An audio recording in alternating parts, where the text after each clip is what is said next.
지난 8월이 아무리 더웠고 열대야로 잠을 이루지 못했다 해도 세월의 흐름을 막을 수 있는 사람은 아무도 없습니다. 사람이 얼마나 간사한지 벌써 여름이라고 하는 단어가 생소해지기 시작하고 무더위와 열대야도 이미 우리 곁을 다 떠난 것처럼 체감적으로는 그렇게 느껴집니다. 벌써 9월의 문턱에 들어와서 가을을 재촉하고 있습니다. 가는 세월을 어느 세력이 막을 수 있겠습니까? 모든 시간을 비롯한 이 세상의 주관자는 오직 천지를 지으신 우리 하나님뿐입니다. 하나님께 관여된 이런 모든 일을 좀 어려운 말로 섭리라고 합니다. 이 의미는 모든 자연계를 지배하고 있는 원리와 법칙이라고 하는 뜻이죠. 우리는 이 원리와 법칙에 순종하면서 살아야 됩니다. 오늘 우리가 겪고 있는 코로나 바이러스도 결국은 하나님의 섭리를 따르지 않은 대가를 톡톡히 치르고 있는 겁니다. 얼마 전에 왔다 지나가고 내일 또 온다고 하지만 태풍도 마찬가지입니다. 자연 법칙에 순응하지 못했기 때문에 필리핀 바다에 있는 물 온도가 상승됨으로 시작해서 태풍을 계속 우리 쪽으로 수출하고 있습니다. 여러분, 하나님의 섭리 가운데 가장 기본적인 원리가 생로병사입니다. 인간은 태어나면 늙게 마련이고 늙으면 병들게 되고 병들면 죽게 되는 것이 이치입니다. 이것이 인간의 기본 순리이고 인간 순례의 여정입니다. 여러분, 오늘 이 세상에 내 의지로 태어난 사람 있습니까? 내 의지로 태어난 사람은 아무도 없습니다. 그러면 내 의지로 태어나지 않은 이 세상에서 우리들은 어떻게 살아가야 될까? 여러분, 우리 인간은 나 홀로 살아갈 수 없는 사회적인 동물이기에 하나님의 섭리 안에서 우리는 공동체를 통해서 관계성으로 삶을 살아가야 됩니다. 그러면 공동체를 통해서 그 관계성 가운데 어떤 삶을 살아가야 될까요? 그것은 하나님 섭리에 순응하면서 살아가는 모습을 보여야 됩니다. 그러면 하나님의 섭리에 순응하면서 살아가는 하나님이 원하는 삶은 무엇일까요? 하나님은 우리 인간들이 사회적 동물로 살아갈 수 있게 하기 위해서 공동체라고 하는 것을 허락해 주셨는데, 특별히 그 공동체가 바로 교회 공동체입니다. 그러므로 교회 공동체는 끊임없이 하나님의 섭리를 찾고 하나님의 섭리에 순응하면서 살아가야 됩니다. 그렇지 않으면 교회 공동체가 될 수가 없습니다. 여러분, 얼마 전 서울 지하철의 안내 방송이 화제가 된 적이 있습니다. 그동안 녹음된 기계적인 안내 방송만 나오다가 어느 날 하루 일과를 마치고 코로나 바이러스로 지친 시민들에게 승무원의 감성 멘트 하나가 나왔습니다. 그러면 여러분, 그 멘트가 무엇일까요? 오늘도 승객 여러분, 힘들고 속상하신 일이 있으시다면 제가 다 싣고 갈 테니 열차에 두고 내리세요. 여러분, 우리가 생각하면 대단한 말도 아닙니다. 그런데 이 한 문장의 멘트가 어떻게 그 많은 사람들의 가슴을 시원케 하고 그 많은 사람들의 가슴을 울릴 수가 있겠습니까? 이 한 멘트는 문장으로 입에서 나온 말이지만 사람들을 응원하고 지지하고 격려하는 말이었기에 사람들의 가슴을 울렸습니다. 여러분, 세상 지하철 안내방송에 나오는 감성 멘트 한 센텐스도 사람들을 이렇게 울리고 감동을 준다면, 여러분, 예수 믿는 오늘 우리의 말 한마디가 다른 사람들의 가슴과 마음을 얼마나 적시면서 감동을 주고 있습니까?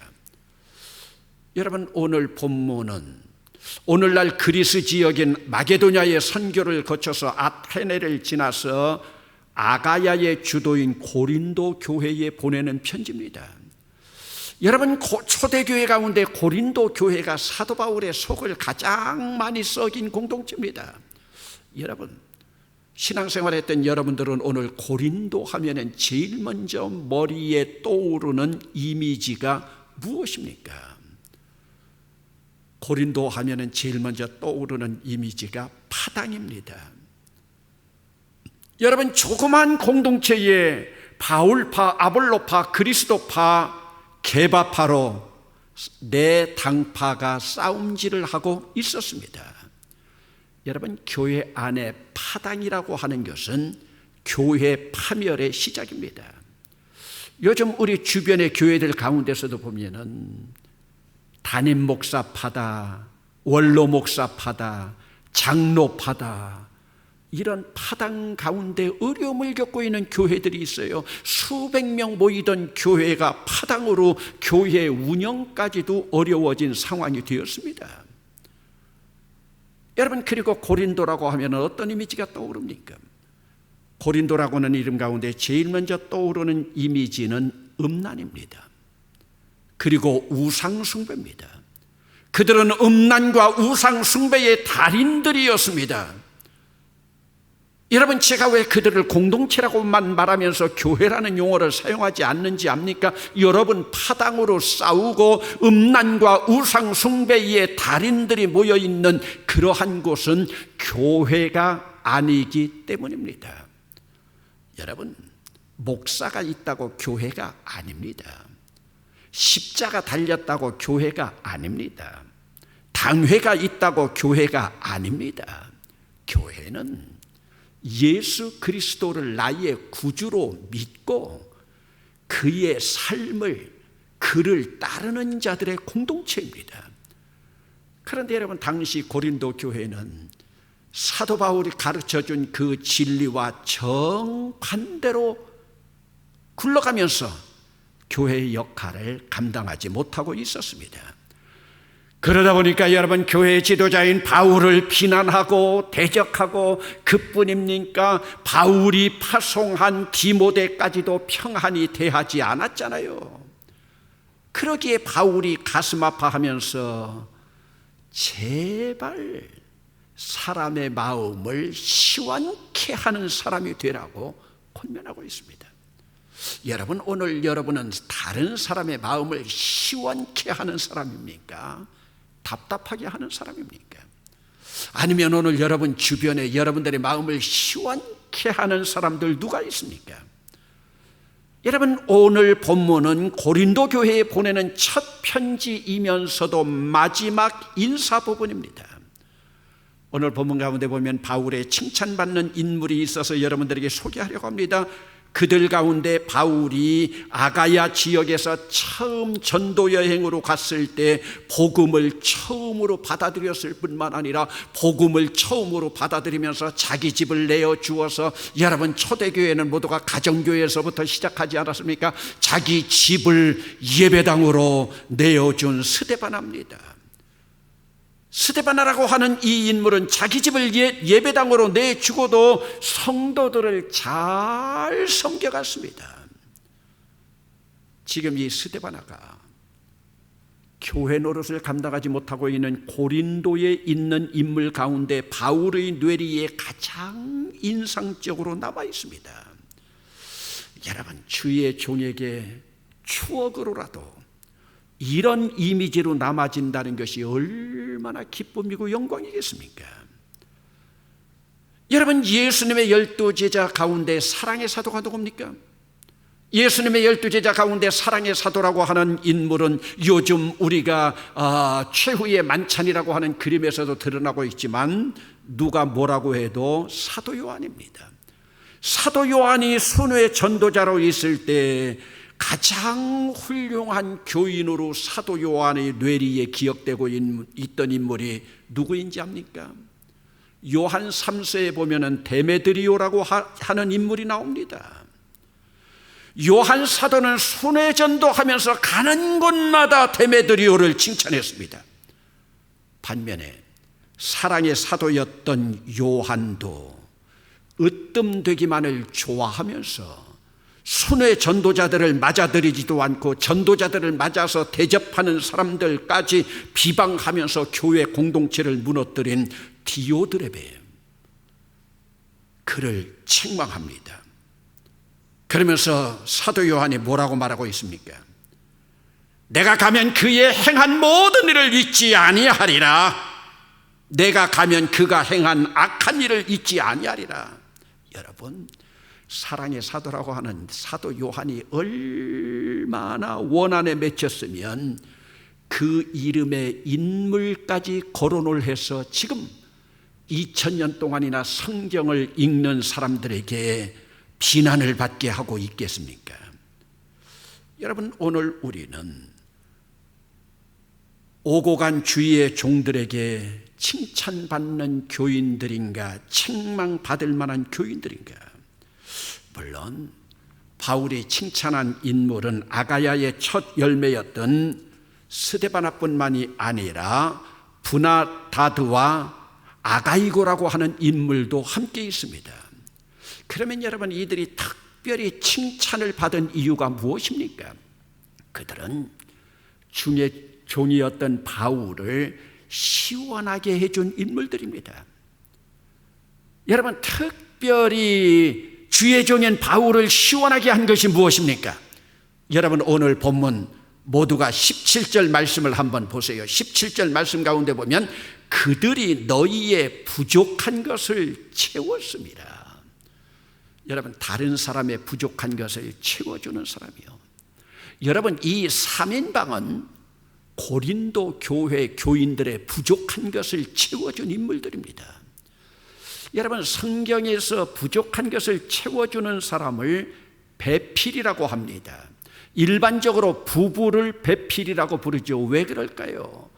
부부가 서로 부족한 면을 채워주면서 살아가야 되기 때문입니다. 배필이라고 하는 것이 뭡니까? 돕는 자입니다. 그래서 성경에서는 돕는 배필이라고 칭하고 있죠.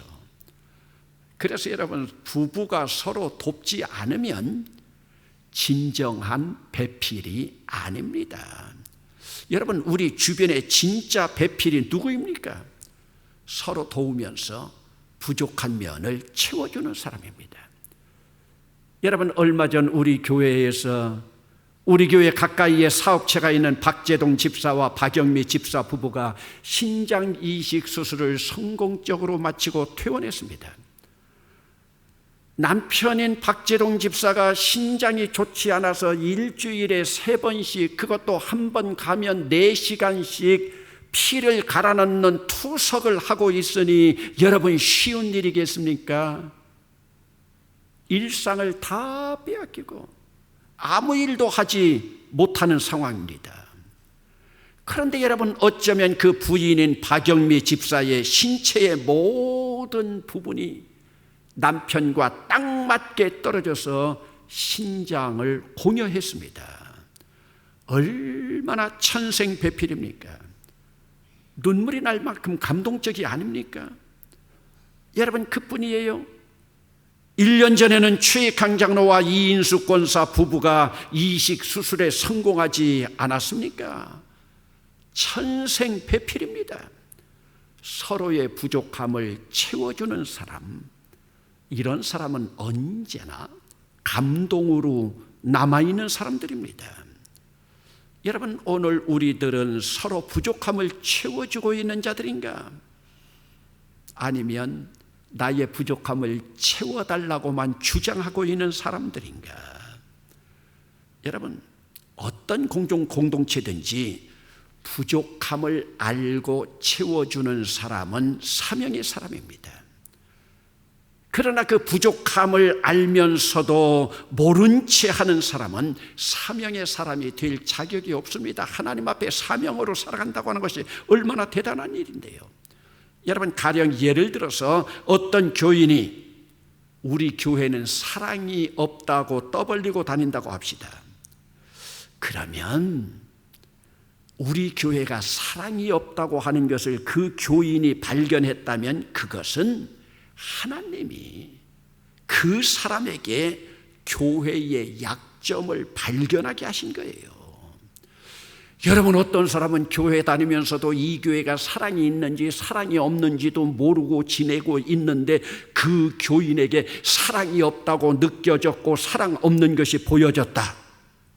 그렇다면 그것은 바로 하나님이 그 교인에게 사명을 깨닫게 하신 것입니다. 그러면 여러분, 하나님이 깨닫게 하신 사명이 무엇입니까? 당신이 이 교회 사랑 없음을 깨달았으니 이 교회에 당신이 바로 사랑을 주면서 사랑하면서 사랑으로 채워가라는 것이 하나님의 사명입니다. 그러면 여러분, 일반적으로 그런 사람들이 이 사명을 감당해 가던가요? 아니죠. 하나님의 사명으로 깨닫기는커녕 이 교회는 사랑이 없다고 떠벌리면서 소문을 내고 심지어는 교회를 떠나잖아요. 이런 사람은 다른 교회에 가도요 그 버릇 고치지 못하고 똑같은 짓을 벌이고 다닙니다. 이런 사람은 하나님이 깨닫게 하신 사명까지도 무시하는 사람이 됩니다. 엄격히 말하면 그 교회에 사랑 없음이 문제가 아니라 바로 당사자인 자기에게 사랑이 없으니까, 다른 사람으로부터 사랑을 받지 못하니까 자기 자신이 사랑 없음을 스스로 느끼고 있는 열등감입니다. 여러분, 사랑으로 많이 베푸는 사람은 사랑 없음을 느낄 수도 없습니다. 왜요? 자기가 사랑을 베풀고 있기 때문에요. 여러분, 오늘 우리는 교회 공동체의 삶을 지내면서 대봉교회의 부족한 면을 얼마나 채워주고 있는가.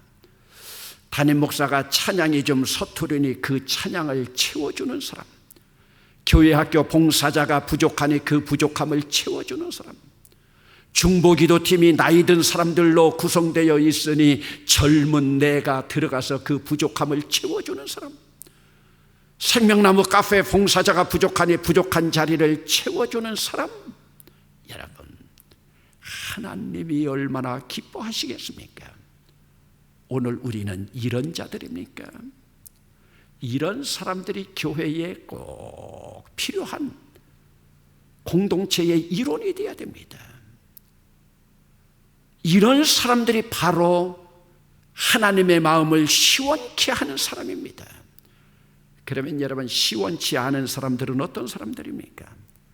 공동체의 부족함을 채워주지 못하고 부족한 약점만을 들추어내는 사람입니다. 교회 공동체를 시원케 하는 사람은 생명나무인 십자가의 길을 걸어가는 성도들이고, 그들이 바로 하나님의 영으로 살아가는 자들입니다. 여러분, 사실 교회 공동체를 시원하게 하는 사람은 하나님을 시원하게 해요. 예수님을 기쁘게 하는 사람이에요. 그러기에 여러분, 오늘날 교회에 다니는 교인은 되기 쉽지만 성도가 된다고 하는 것은 어렵습니다. 여러분, 요즘도 코로나 바이러스 때문에 교회들이, 아니면 교회 지도자들이 얼마나 편가르기를 하고 있습니까? 교회를 향해서 얼마나 많은 가짜 뉴스들이 판을 치고 있습니까? 그것을 가지고 이용하는 사람들은 더 나쁜 사람들이죠.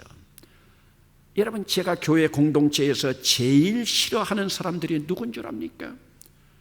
우리 교인들의 부족함을 채워주지 못하고 그 부족함을 헐뜯고 부족함을 드러내는 사람입니다. 여러분, 교회 공동체는 패밀리, 가족입니다. 그리스도 안에서 가족된 자들은 사랑 공동체입니다. 여러분, 우리 다 14절 말씀을 한번 주목해 보시겠습니다. 14절 말씀을 한번 함께 읽어봅시다. 너희 모든 일을 사랑으로 행하라. 너희 모든 일을 일을 사랑으로 행하라. 이 일은 사랑으로 행하고 이 일은 사랑 아닌 것으로 행하라는 말씀이 아닙니다. 모든 일을 사랑으로 행하라. 모든 일을 사랑으로 행하는 사람은 공동체를 시원케 하는 사람입니다. 새로운 구월을 맞으면서 환난과 시련과 역경 가운데서도 서로를 시원케 하는 가정이 되어서 오늘 여러분들 또 여러분 공동체가 승리하는 9월로 출발할 수 있기를 주의 이름으로 축원합니다.